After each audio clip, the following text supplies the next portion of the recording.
Biology के कुछ महत्वपूर्ण क्वेश्चन जो 10वीं क्लास में बोर्ड एग्जाम में पूछे जाते हैं। हमने उन्हीं में से कुछ क्वेश्चन जो बहुत इंपॉर्टेंट है वो सिलेक्ट किए हैं और आपके लिए लेकर आए हैं। उम्मीद करते हैं आपको अच्छा फीडबैक आप हमें देंगे इससे। तो चलिए चलते हैं क्वेश्चनों की ओर। आपका पहला क्वेश्चन है, मनुष्य में किस वक्र जो है, ये मिस टाइपिंग हो गई है थोड़ी। वक्र जो है किस तंत्र का भाग है? मनुष्य में वक्र जो है वो किस तंत्र का भाग है? यहाँ किस नहीं होना चाहिए था, यहाँ होना चाहिए था। तो इसमें ऑप्शन है पोषण तंत्र का, दूसरा ऑप्शन है श्वसन तंत्र का, तीसरा है उत्सर्जन तंत्र का और चौथा है परिवहन तंत्र का। तो किस तंत्र का भाग है? इसका जो सही आंसर है वो है उत्सर्जन तंत्र का। इस तंत्र का भाग है उत्सर्जन तंत्र का। उत्सर्जन तंत्र में क्या होता है? इसमें मूत्र निर्माण का कार्य होता है। मूत्र निर्माण का कार्य होता है।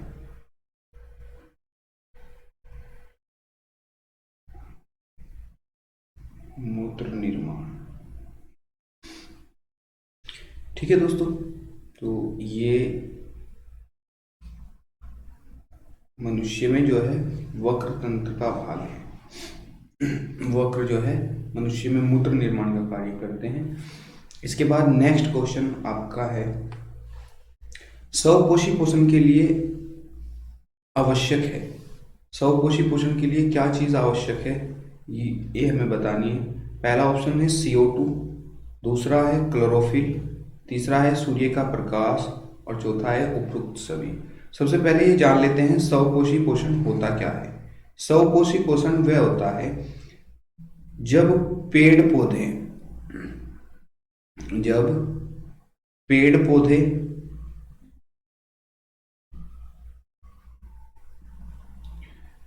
पेड़ पौधे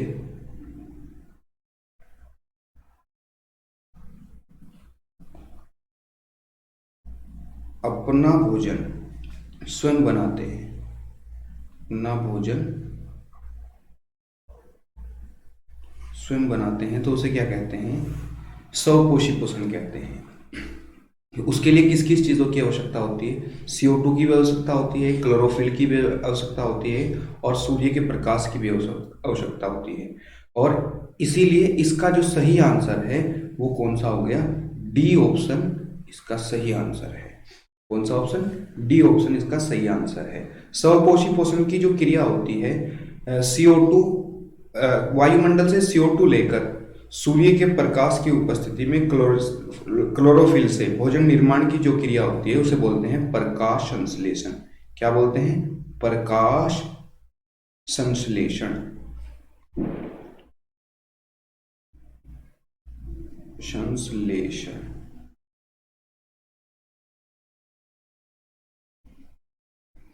तो इसे क्या बोलते हैं? प्रकाश संश्लेषण या फोटोसिंथेसिस इसे बोला जाता है। नेक्स्ट क्वेश्चन की ओर बढ़ते हैं। अलैंगिक जनन मुकुलन द्वारा होता है। अलैंगिक जनन मुकुलन द्वारा किस में होता है ये हमें बताना है। तो अलैंगिक जनन अमीबा में भी पाया जाता है, यीस्ट में भी, प्लाज्मोडियम में भी और लिस्मानिया में भी। लेकिन मुकुलन द्वारा जो जनन पाया जाता है वो केवल किस में पाया जाता है? यीस्ट में पाया जाता है। तो आपका जो सही ऑप्शन होगा वो बी आंसर इसका करेक्ट ऑप्शन होगा। इस क्वेश्चन का बी, यीस्ट में जो होता है। मुकुलन में क्या होता है? इस तरह की एक कोशिका होती है जो थोड़ी सी बाहर को निकलती है। कोशिका का थोड़ा सा हिस्सा इस तरीके से बाहर को निकलता है और फिर अलग हो जाता है कोशिका से। फिर क्या हो जाता है? अलग हो जाता है और नया जीव विकसित कर लेता है। तो इसे क्या बोलते हैं? मुकुलन बोलते हैं। ठीक है, इस घटना को क्या बोलते हैं? मुकुलन बोलते हैं। ये मुकुलन का तरीका होता है। तो ये किस में पाया जाता है? यीस्ट में पाया जाता है। इसके बाद है परागकोश में होता है। परागकोश में क्या क्या चीजें होती है? परागकोश में बाह्य दल। बाह्य दल तो पुष्प का बाह्य भाग है। अंडाशय, अंडाशय अंदर की ओर होता है पुष्प में, स्त्री केसर पे, स्त्री केसर में। अंडक ये भी अंदर की ओर होता है। और परागकण, परागकोश में केवल कौन होते हैं? परागकण होते हैं। इसके नाम से ही इसे याद रखा जा सकता है। तो इस क्वेश्चन का सही आंसर क्या हो गया, डी जो है वो इस क्वेश्चन का सही आंसर है। यानी कि परागकण, परागकोश में कौन पाए जाते हैं, परागकण पाए जाते हैं। नेक्स्ट, किसको ऊर्जा का सिक्का कहा जाता है? ऊर्जा का सिक्का किसे कहा जाता है? तो इसमें ऑप्शन है आपका एडीपी, एटीपी, एएमपी और पायरुविक अम्ल। तो एडीपी जो होता है उसकी फुल फॉर्म होती है एडिनोसिन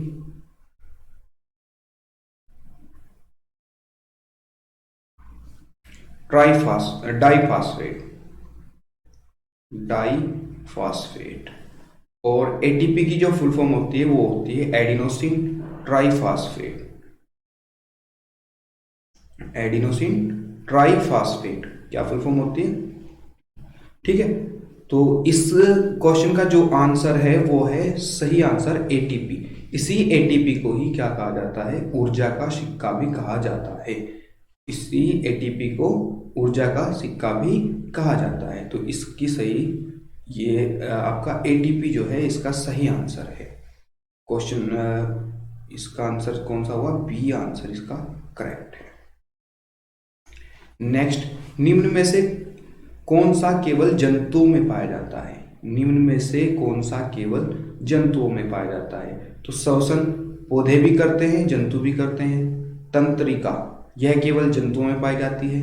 हार्मोन्स पौधों में भी पाए जाते हैं और जंतुओं में भी। वृद्धि पौधों में भी होती है और जंतुओं में भी होती है। वृद्धि जैसे पेड़ आप छोटा सा लगाओ पौधा कोई, तो वो बड़ा पेड़ बन जाता है। हार्मोन्स, जंतुओं में जो हार्मोन्स पाए जाते हैं, ग्रोथ हार्मोन्स है, टेस्टोरिन्स है, और भी बहुत सारे हार्मोन्स पाए जाते हैं। तंत्रिका यानी कि माइंड जो होता है, दिमाग जो होता है, और छूने पर जो स्पर्श होता है वो केवल किस में पाया जाता है, जंतुओं में पाया जाता है। तो इस क्वेश्चन का जो सही आंसर है वो क्या है, ऑप्शन बी इसका सही आंसर है, तंत्रिका। ऑप्शन बी इस क्वेश्चन का सही आंसर है। श्वसन पेड़ पौधों में भी होता है और जंतुओं में भी होता है। तो इस क्वेश्चन का सही आंसर क्या होगा, ऑप्शन बी। आगे की ओर बढ़ते हैं। नेक्स्ट, मेंडल ने अपने प्रयोग किस पौधे पर किए थे? तो मेंडल ने अपने प्रयोग जो किए थे वो किस पौधे पर किए थे, मटर के पौधे पर किए थे। किस पौधे पर किए थे, मटर के पौधे पर किए थे। और इसका साइंटिस्ट नाम क्या है पौधे का, पाइसम सटाइवम, पाइसम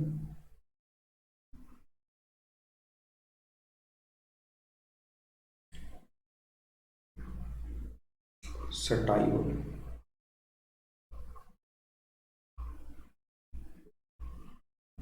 इस पौधे का क्या नाम है, पाइसम सटाइवम इसका नाम है।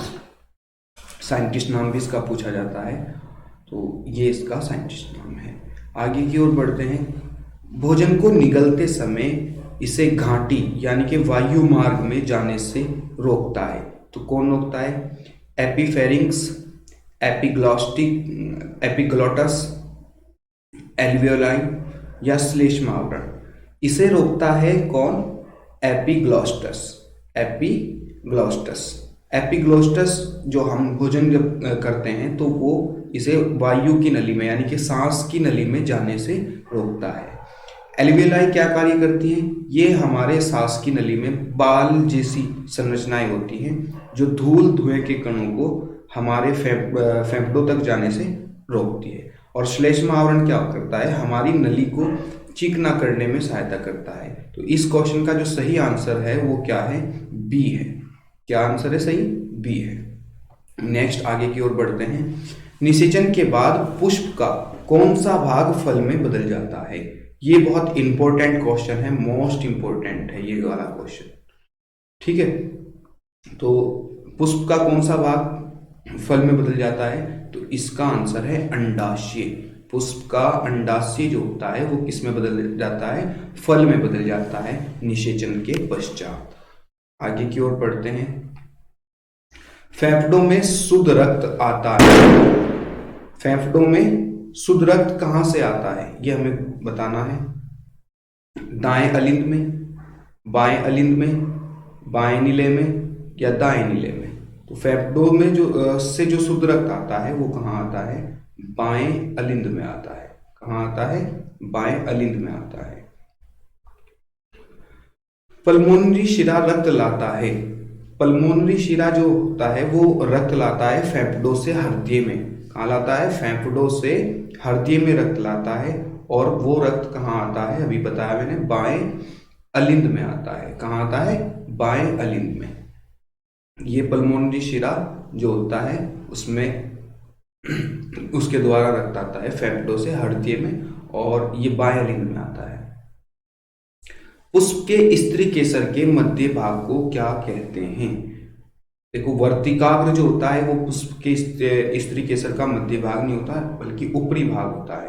कौन सा भाग होता है? ऊपरी भाग होता है। वर्तिकाग्र भी ऊपर की ओर भाग होता है, वर्तिका भी। और अंडाशय जो होता है वो ऊपरी भाग, मध्य भाग होता है। तो इस क्वेश्चन का सही आंसर जो है वो क्या है? सी है। कौन सा है? सी है। नेक्स्ट आगे की ओर बढ़ते हैं। ऊर्जा ग्रह किसे कहा जाता है या किसे कहते हैं? ऊर्जा ग्रह किसे कहते हैं? ऊर्जा ग्रह हम कहते हैं माइटोकॉन्ड्रिया को। किसे कहते हैं? माइटोकॉन्ड्रिया को कहते हैं। माइटोकॉन्ड्रिया हमारे, इसे पावर हाउस या ऊर्जा ग्रह कहा जाता है। क्या कहा जाता है? Power house. लिखने में थोड़ी प्रॉब्लम आज भी है, ये डॉट डॉट के निशान बार। तो इसे पावर हाउस कहा जाता है या ऊर्जा ग्रह कहा जाता है। पावर हाउस, पीएच में लिख रहा हूं, पावर हाउस या ऊर्जा ग्रह। क्लोरोप्लास्ट जो होती है उसे क्या बोलते हैं? क्लोरोप्लास्ट को बोलते हैं कोशिका की रसोई। क्या बोलते हैं? कोशिका की रसोई बोली जाती है इसे। ठीक है, नेक्स्ट क्वेश्चन की ओर बढ़ते हैं। अच्छा, लाइसोसोम रह गया। लाइसोसोम को क्या बोलते हैं? लाइसोसोम्स को बोलते हैं suicide bag. Suicide bag, suicide bag. ठीक है, और सुसाइड बैग इसे बोलते हैं। इन्हें हिंदी में आत्मघाती थैली भी कहा जाता है। आत्मघाती थैली भी कहा जाता है। नेक्स्ट क्वेश्चन है आपका, पराग कणों का परागकोश से वर्तिकाग्र तक स्थानांतरण कहलाता है। पराग कणों का परागकोश से वर्तिकाग्र तक स्थानांतरण क्या कहलाता है? तो ऑप्शन है परागण, श्वसन, पाचन। देखो, इसका सही आंसर जो है वो क्या है? परागण है। क्या कहलाता है? परागण कहलाता है। और श्वसन हम किसे कहते हैं? सांस लेने की क्रिया को श्वसन कहते हैं। पाचन क्या होता है? भोजन के पचने की क्रिया को पाचन कहते हैं। पाचन किसे कहते हैं? भोजन के पचने की क्रिया को पाचन कहते हैं। आगे की ओर बढ़ते हैं। नेक्स्ट, एक संकर क्रॉस का जीन प्रारूप अनुपात है। एक संकर क्रॉस का जीन प्रारूप, देखो ये अनुपात जो होते हैं दो तरह के होते हैं। एक होते हैं दृश्य प्रारूप,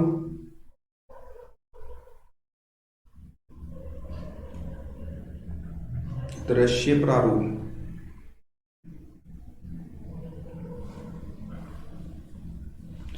ये लिखने में आज भी प्रॉब्लम है थोड़ी।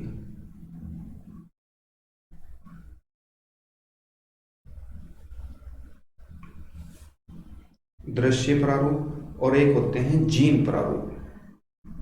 एक कौन से होते हैं? जीन प्रारूप।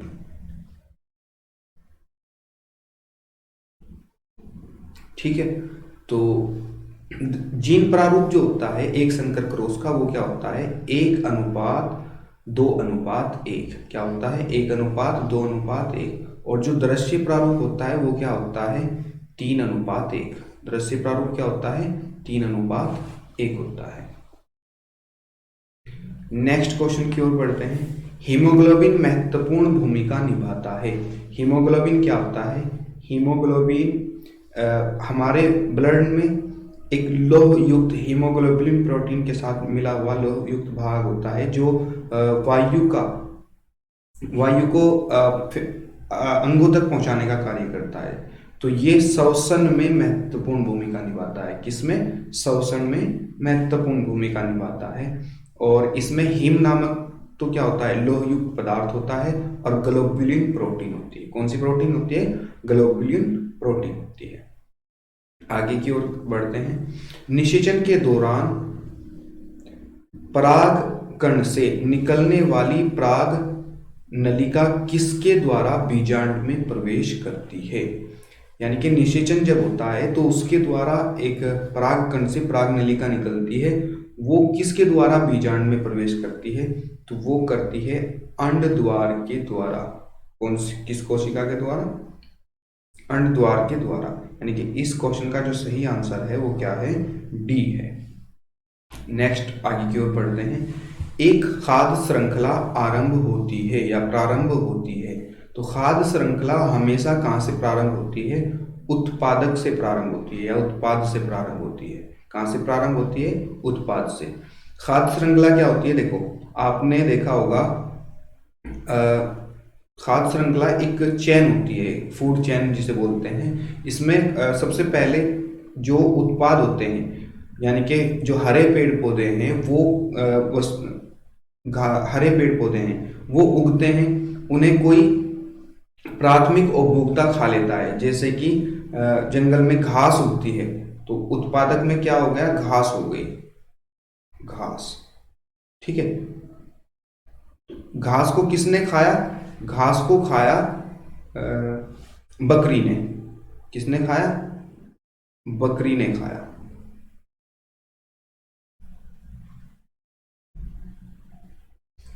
और बकरी को किसने खा लिया, शेर ने खा लिया। किसने खा लिया, शेर ने खा लिया। ठीक है, तो घास जो होती है वो तो होती है उत्पाद, बकरी जो होती है, बकरी गाय भैंस, वो क्या होती है, प्राथमिक उपभोक्ता। और शेर क्या है, शेर है मांसाहारी या द्वितीय उपभोक्ता या तृतीय उपभोक्ता भी इसे कहा जाता है। ठीक है, और बचते हैं कौन, अपघटक। अपघटक में कौन आते हैं, देखो शेर जब खाए, शेर ने बकरी को खा लिया, कुछ दिनों बाद शेर मर जाएगा। शेर के मरने के बाद शेर गलेगा सड़ेगा, तो गलाने सड़ाने का काम कौन करते हैं, वो करते हैं बैक्टीरिया, जिन्हें आप बोलते हैं जीवाणु। कौन करते हैं, जीवाणु। तो अपघटक में कौन आते हैं, जीवाणु आते हैं, यानी कि बैक्टीरिया आते हैं। ठीक है, नेक्स्ट आगे की ओर बढ़ते हैं। दाएं नीले से अशुद्ध रक्त किस अंग को जाता है, दाएं नीले से अशुद्ध रक्त किस अंग को जाता है, हमें ये बताना है। तो दाएं नीले से अशुद्ध रक्त जो होता है वो कहाँ जाता है, फेफड़ों में जाता है। कहाँ जाता है, फेफड़ों में जाता है। और फेफड़े क्या काम करते हैं, रक्त को शुद्ध करने का कार्य करते हैं, यानी कि रक्त को साफ करने का कार्य करते हैं। कौन करते हैं, फेफड़े करते हैं। फेफड़े रक्त को साफ करने का कार्य करते हैं। ठीक है, इसके बाद आती है आहार नाल में। आहार नाल तो खाने का काम करती है। हृदय क्या करता है, हृदय काम करता है रक्त को पंप करने का, क्या करने का, पंप करने का कार्य करता है। ठीक है, त्वचा क्या करती है, त्वचा हमारे शरीर को बाहरी जो चीजें हैं उनसे बचाने का कार्य करती है। ठीक है, द्विवीय निषेचन विशेष लक्षण है। द्विवीय निषेचन किनका विशेष लक्षण है, आवृत बीजी पौधों का। किनका विशेष लक्षण है, आवृत बीजी पौधों का। यह किन में पाया जाता है, केवल आवृत बीजी पौधों में द्विवीय निषेचन पाया जाता है। ठीक है, आगे चलो। मटर के लंबे पौधे का क्रॉस, मटर के लंबे पौधे का क्रॉस बोने पौधे से कराने पर प्रथम पीढ़ी में किस प्रकार के पौधे प्राप्त होते हैं। तो जब मटर के लंबे पौधे का क्रॉस, अच्छा ये कौन सा नियम है, ये प्रथम नियम में आता है। मटर के लंबे पौधे का क्रॉस बोने पौधे से कराने पर प्रथम पीढ़ी में केवल लंबे पौधे प्राप्त होते हैं। तो इस क्वेश्चन का सही आंसर क्या होगा, बी, केवल लंबे पौधे। इस क्वेश्चन का सही आंसर है केवल लंबे पौधे। ठीक है, आगे चलते हैं। नेक्स्ट, मटर के लंबे पौधे का क्रॉस बोने पौधे से कराने पर द्वितीय पीढ़ी में, देखो इस क्वेश्चन में और इस क्वेश्चन में बस एक ही वर्ड का अंतर है, प्रथम पीढ़ी में। प्रथम पीढ़ी में तो केवल कैसे प्राप्त होते हैं, लंबे पौधे प्राप्त होते हैं। और द्वितीय पीढ़ी में, द्वितीय पीढ़ी जो होती है उसमें लंबे तथा बोने दोनों प्रकार के पौधे प्राप्त होते हैं। तो इस क्वेश्चन का सही आंसर क्या है, ए है। इस क्वेश्चन का सही आंसर क्या है, ए है। नेक्स्ट करो। मनुष्य में हृदय में कोष्ठों की संख्या होती है, यानी कि मनुष्य के हृदय में कितने कक्ष होते हैं, कितने कक्ष होते हैं। तो कक्ष की जो संख्या होती है वो कितनी होती है, मनुष्य के हृदय में 4 होती है। दाया नीले, बाया नीले, दाया अलिंद, बाया अलिंद। तो 4 कक्ष होते हैं मनुष्य के हृदय में। आगे चलते हैं, मुकुलन किस में पाया जाता है? मैंने ये क्वेश्चन पहले भी आया था, मुकुलन किस में पाया जाता है? तो मुकुलन किस में पाया जाता है? हाइड्रा में पाया जाता है। हाइड्रा में। किस में पाया जाता है? हाइड्रा में। इस क्वेश्चन का सही आंसर क्या है? बी है। नेक्स्ट, जैविक घटकों में आते हैं। जैविक घटक में कौन आते हैं? यानी कि जो जीवित हैं। उपभोक्ता, अभी मैंने बताया उपभोक्ता में कौन आएंगे? उपभोक्ता में आपके आते हैं सभी जानवर जो हैं वो किस में आते हैं? उपभोक्ता में आते हैं, चाहे वो शेर हो या बकरी हो या मानव हो, ये सब क्या है? उपभोक्ता है। ठीक है, तो ये उपभोक्ता में आते हैं। उत्पाद में कौन आते हैं? उत्पाद में आते हैं हरे पेड़ पौधे। हरे पेड़ पौधे। ठीक है, अपघटक में कौन आते हैं? जीवाणु। अब अपघटक में कौन आते हैं? जीवाणु आते हैं। तो ये सभी क्या है? जैविक घटक है। जैविक घटक है। अच्छा, अजैविक घटक क्या है? अजैविक घटक क्या है? अजैविक घटक में आता है सूर्य। कौन? सूर्य, वायु, ठीक है, पानी यानी कि जल, ये किस में आते हैं? अजैविक घटक में आते हैं। ठीक है दोस्तों, आगे चलते हैं। निम्न में से कौन पराबैंगनी किरणों को पृथ्वी पर आने से रोकता है? तो पराबैंगनी किरणें जो होती हैं उन्हें पृथ्वी पर आने से कौन रोकता है? हमारी ओजोन परत उसे आने से रोकती है। कौन सी परत? ओजोन परत उसे पृथ्वी पर आने से रोकती है। अच्छा, ओजोन का जो सूत्र होता है वो क्या होता है? O3 ओजोन का फॉर्मूला होता है। ओजोन एक प्रकार की गैस है। ओजोन क्या है? एक गैस है जो 3 हाइड्रोजन परमाणु के मिलने से बनी होती है। ठीक है दोस्तों, आगे चलते हैं। क्लोरोफिल अवशोषित करता है। क्लोरोफिल किसे अवशोषित करता है? जल को अवशोषित करता है, खनिज लवण को, प्रकाश ऊर्जा को या ऑक्सीजन को? क्लोरोफिल अवशोषित करता है किसे? प्रकाश ऊर्जा को। सही आंसर क्या है? सी है। अच्छा, खनिज लवण को और जल को इन्हें कौन अवशोषित करता है? इन्हें करती हैं जड़। जो जड़ होती हैं पेड़ पौधों की, वे जल को और खनिज लवण को अवशोषित करती हैं। ऑक्सीजन कहां से आती है? ऑक्सीजन आती है रंध्र द्वारा। रंध्र द्वारा। ठीक है दोस्तों, रंध्र द्वारा ऑक्सीजन आती है पेड़ पौधों में। जैव विकास के सिद्धांत किसने प्रतिपादित किए? तो जैव विकास के सिद्धांत किसने प्रतिपादित किए थे? जैव विकास के सिद्धांत किए थे चार्ल्स डार्विन ने प्रतिपादित। चार्ल्स डार्विन ने। अच्छा, मेंडल ने क्या किया था? मेंडल ने किए थे, मेंडल को कहा जाता है किसका? अनुवांशिकता या का फादर ऑफ जेनेटिक्स मेंडल को कहा जाता है, यानी कि अनुवांशिकता का पिता। किसका पिता? अनुवांशिकता का। इसने किसके नियम? अनुवांशिक नियम की खोज की थी। कौन से नियम की? अनुवांशिक। अनुवांशिक अनुवांशिक नियमों की खोज किसने की थी? मेंडल ने की थी। जगदीश चंद्र बोस और हरगोविंद खुराना जो है ये अलग अलग बायोलॉजिस्ट हैं जिन्होंने अलग अलग कार्य किए थे। मानव में भ्रूण को पोषण किसके द्वारा मिलता है? मानव में जो भ्रूण को पोषण है वो मिलता है प्लेसेंटा द्वारा। प्लेसेंटा एक ट्यूब लाइक स्ट्रक्चर होती है जो भ्रूण को पोषण देने का कार्य करती है भ्रूणावस्था के दौरान। अंडाशय जो होता है ये भी स्त्री का भाग है। वृक्क जो होते हैं वो हमारे किस वृक्क क्या कार्य करते हैं? वृक्क मूत्र निर्माण का कार्य करते हैं। शरीर में जो है हानिकारक पदार्थों को बाहर निकालने का कार्य करते हैं। नेक्स्ट क्वेश्चन है, निम्नलिखित में से कौन विषमपोषी नहीं है? मैंने अभी बताया था विषमपोषी जो होते हैं वो कौन से होते हैं? विषमपोषी नहीं है। तो विषमपोषी डी ऑप्शन है, ये छूटा हुआ है। तो विषमपोषी कौन से होते हैं?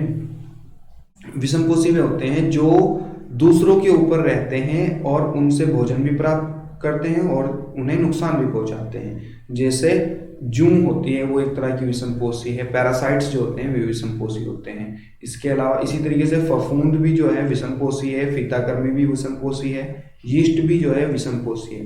केवल मनी प्लांट, इस क्वेश्चन का सही आंसर क्या है? मनी प्लांट, यानी कि डी जो है वो इस क्वेश्चन का सही आंसर है, मनी प्लांट।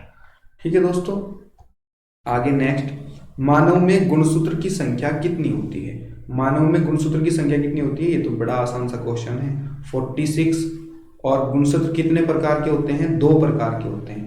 पहले होते हैं कायिक गुणसूत्र, कायिक गुणसूत्र, कायिक गुणसूत्र जो बोलते हैं। दूसरे होते हैं लिंग गुणसूत्र। कौन से? लिंग गुणसूत्र, गुणसूत्र। ठीक है दोस्तों, कायिक गुणसूत्र की जो संख्या होती है वो कितनी होती है? 44 होती है। कितनी होती है? 44। और लिंग गुणसूत्र जो होते हैं वो कितने होते हैं? 2 होते हैं। और 2 भी कौन कौन से? एक्स एक्स और एक्स वाई। ये होते हैं मादा में, मादा में कौन से होते हैं? X x. और नर में कौन से होते हैं? नर यानी कि पुरुष में एक्स वाई होते हैं। ठीक है दोस्तों, तो गुणसूत्र से कोई सा भी क्वेश्चन पूछा जाए कि कायिक गुणसूत्र की संख्या कितनी होती है? 44 होती है, या इसे 22 जोड़ी भी लिखते हैं, 22 जोड़ी। ठीक है, 22 जोड़ी। इन्हें हम 23 जोड़ी भी लिख सकते हैं। 46 गुणसूत्र हैं, 46 दूनी 23, और एक जोड़ी जो होते हैं वो लिंग गुणसूत्र होते हैं। मादा में क्या कैसे होते हैं? एक्स एक्स, दोनों एक जैसे होते हैं। नर में एक्स वाई होते हैं, दोनों अलग अलग होते हैं। नेक्स्ट, द्वार कोशिका किस में पाई जाती है? द्वार कोशिका जो पाई जाती है वो रंध्रों में पाई जाती है। किस में पाई जाती है? रंध्रों में पाई जाती है। रंध्र क्या कार्य करते हैं? ऑक्सीजन को अंदर ले जाने का कार्य करते हैं पेड़ पौधों में। पेड़ पौधों में ऑक्सीजन को अंदर ले जाने का कार्य करते हैं। तो इसका सही आंसर जो है वो बी है। थैंक यू दोस्तों, आज के लिए इतना ही काफी। जुड़े रहिए हमसे, आगे भी इस तरह के क्वेश्चन आते रहेंगे। 10वीं 12वीं के लिए खास तौर से बहुत जल्दी हम सीरीज लेकर आ रहे हैं। तो उम्मीद करते हैं वीडियो आपको पसंद आई होगी। हमें सपोर्ट कीजिए। धन्यवाद, थैंक यू।